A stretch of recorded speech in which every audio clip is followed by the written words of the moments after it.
이제 선거가 86일 앞으로 다가왔습니다. 이번 총선 조국 이슈부터 선거 개입 논란부터 유재수 감찰 무마건부터 검찰 인사, 검찰의 항명, 판사들의 이판사판 다양하게 이번 총선판에 마치 김장김치처럼 버무려진 총선입니다.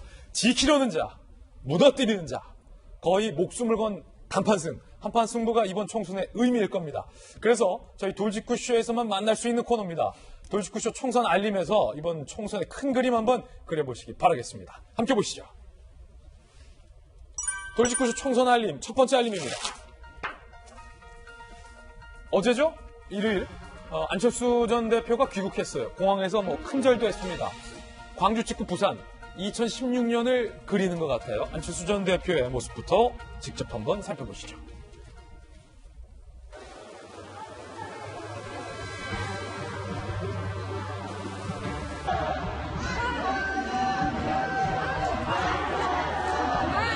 여러분, 새해 복 많이 받으십시오.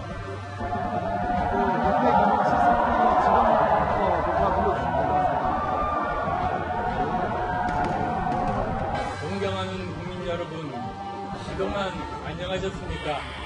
안철수입니다.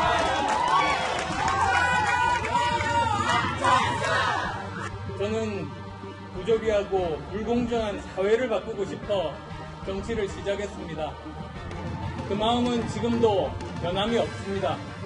그러나 정치 초년생이었던 저의 부족함으로 많은 실망을 안겨드렸습니다.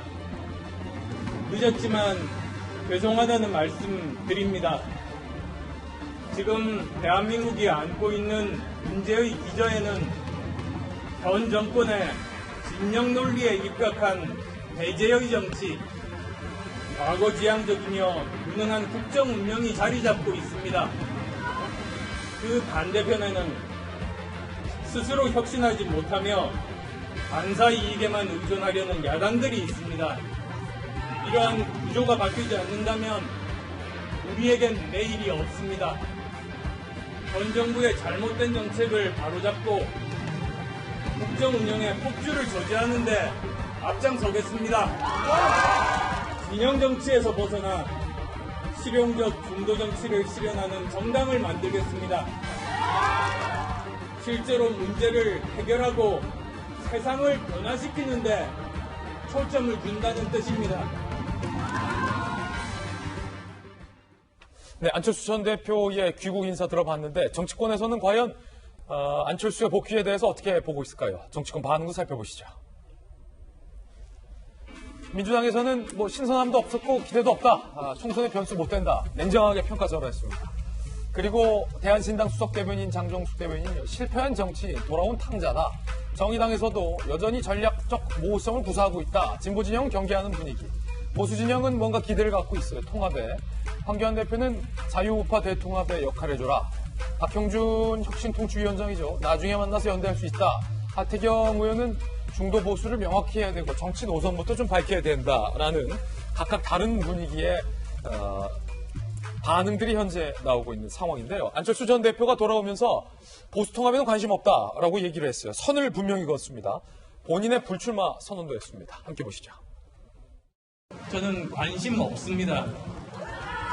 진영 대결로 1대1 구도로 가는 것은 오히려 정부 여당이 바라는 일입니다. 정부 여당은 아주 쉽게 이길 거라고 생각하고 있을 겁니다. 오히려 야권에서 혁신 경쟁을 통해서 국민들의 선택권을 넓히면 1대1보다도 훨씬 더 합이 더 큰 그런 결과를 얻을 거라고 저는 확신합니다. 저는 출마하지 않습니다. 저는 간절하게 대한민국이 변화해야 된다는 그 말씀을 드리러 왔고, 그리고 다음 국회에서 그런 일들을 할 수 있는 사람들이 가능한 많이 진입하는 것이 제 목표입니다. 모든 힘을 다해서 돕겠습니다. 자, 이런 말을 하고 광주행을 선택했는데 이 장성철 소장님, 일단 이 얘기는 좀 거창하게 했어요. 현 정권을 때리면서 이제 국민들의 선택을 넓혀야겠다. 나는 총선 출마하지 않겠다. 말은 거창하게 했는데 지금 결국은 메시지가 과거 국회의원 선거 때 안철수 전 대표가 한번 재미를 봤었던 그러니까 광주와 호남의 민심을 등에 업고 이른바 보수와 진보, 그러니까 한국당과 민주당과 한국당의 틈바구니에서 뭔가 좀 자리 잡는 그 그림을 그리는 것 같은데 과연 이게 그때처럼 될지가 의문이죠? 쉽지가 않을 것 같아요. 지금 광주 간 거는 저는 두 가지 목적이 있다고 봐요. 하나는 감사, 또 하나는 탐색. 뭘 감사하냐면 국민의당 때 2016년 우리들에게 호남 지역 28석 중 23석을 준 분들이다. 예. 그거 정말 너무 감사하다. 그리고 탐색은 뭐냐면 그때처럼 될까? 내가 가면 나를 지지해 줄까? 그거에 대한 민심을 한번 예. 탐색을 해보는 것 같은데 그다음에 또 본인의 고향인 부산으로 갑니다. 그것도 탐색이죠. 부산에 가면 나의 고향에서 나를 얼마나 지지해 줄까? 이런 생각인데 지금까지의 정치권의 공학적인 생각으로는 안철수 대표가 얘기한 세 가지는 상당히 이해가 가지 않아요. 예. 중도 실용 정당을 만들겠다. 그런데 본인은 총선 출마 안 한답니다. 그러면서 보수 우파 대통합에는 관심이 없다라고 그래요. 예. 이게 뭔지 뭐냐, 이게. 어떻게 본인이 출마하지 않으면서 중도 실용 정당을 만들 것이며 그 안에 있는 어떠한 그 좋은 사람들을 국회 당선을 어떻게 시킬 건지 그 부분에서는 도저히 제가 이해를 못 하겠더라고요. 예. 저분이 아직도 좀 애매모호한 애매모호하다. 그런 말씀을 하신다. 여의도에서 되게 그 의문시하는 것들이 있어요. 궁금해하는 것들이 있어요. 뭐냐면 안철수의 새 정치는 과연 뭐냐? 예. 박근혜 대통령의 창조경제는 뭐냐? 예. 문재인 대통령의 공정은 뭐냐? 예. 이거에 대한 의문을 많이 하는데 세 가지 미스테리다. 아직도 안철수 전 대표의 새 정치는 무엇인지 잘 모르겠습니다. 예. 냉정하게 평가했는데 박성규 전 대변인 차관님 어떻게 보세요?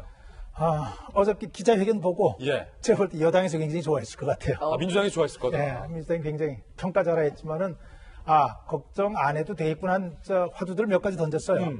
그 중에 하나가 보수 통합에 관심이 없다 그랬잖아요. 예. 가장 중요한 게 뭐냐면은 1대1 구도로 가는 거 바람직하지 않다. 오히려 여당이 바라는 구도일 것이다.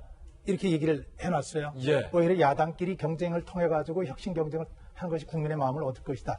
교과서적인 얘기예요. 교과서적이다. 너무 모른다. 선거는 누가 뭐라 그래도 구도입니다. 예. 그리고 더 중요한 것은 문재인 정부가 지금 들어와서 임기 반 이상을 하는 동안 철저하게 뭘 했냐면 우리 편 만드는 작업을 했거든요. 그러니까 많은 사람들이 가지고 있는 강한 불만에도 불구하고 경제 실정, 거기다 이번에 검찰 인사에서 나타난 이런 문제, 조국 전 장관이 가지고 있었던 정말 도덕적으로 법적으로 비난받은 이 문제에도 불구하고 똘똘 뭉치는 사람들이 열성 지지자들을 훨씬 더 많이 만들어냈습니다. 반대편에 있었던 야당에서는 오히려 반사이익도 얻지 못하는 예. 아주 형편없는 행보를 보였고요. 그렇기 때문에 지금 구도에서 1대1이 아니라 1대2, 1대3 정도의 구도로 간다 그러면 그거 보나마나죠. 나눠 먹기다. 야당에서 분열된다. 여당에서 좋아할 수밖에 없고. 제가 안철수 대표 얘기에 한마디 더 하고 싶으면 혁신 경쟁 좋죠. 해야 합니다. 다만 혁신 경쟁을 통해서 야당에서 그러면 여권과 맞설 수 있는 단일 후보를 만드는 혁신 경쟁을 하자. 예. 그러면은 그 선거가 의미가 좀 생기지 않을까. 누구 편을 들고 싶지는 않지만은 안철수 대표는 하나도 안 달라진 것 같아요. 그렇군요.